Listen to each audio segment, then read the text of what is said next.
Armoor press club జరిగినటువంటి ఎన్నికల్లో నూతనంగా ఎన్నుకోబడినటువంటి కార్యవర్గాన్ని ఈరోజు ఆర్మూర్ పట్టణ కాంగ్రెస్ పార్టీ తరఫున సన్మానించడం జరుగుతుంది. ఇందులో అధ్యక్షులుగా సందీప్ గారు,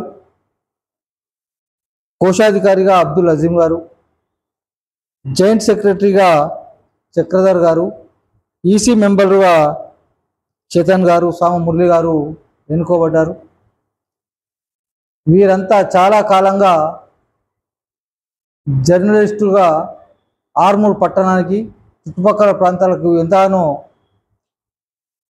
పనిచేస్తూ అన్ని వర్గాల ప్రజల యొక్క ఆదరాభిమానాలు పొందినటువంటి వాళ్ళు ఇప్పుడు వీళ్ళు ఏదైతే ప్రెస్ క్లబ్లో ఎన్నుకోబడ్డారో వాళ్ళకు ఇంకా మరింత బాధ్యతలు పెరిగినాయి.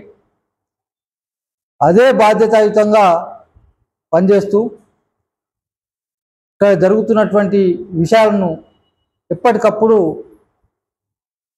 కవర్ చేస్తూ ప్రజలకు అందించాలని చెప్పేసి వాళ్ళని కోరుతూ వీరందరికీ కూడా భవిష్యత్తులో ఇంకా మంచి ఫ్యూచర్ ఉండాలని చెప్పేసి మేము కోరుతూ ఉన్నాం, ఆశిస్తూ ఉన్నాం. అదేవిధంగా అందరి ఇంకా ఆశీర్వాదాలు ఆశయాలని అనుగుణంగా పనిచేస్తారని కూడా ఈ సందర్భంగా నేను పైన నమ్మకం ఉంది అని చెప్పేసి తెలియజేస్తా ఉన్నాం.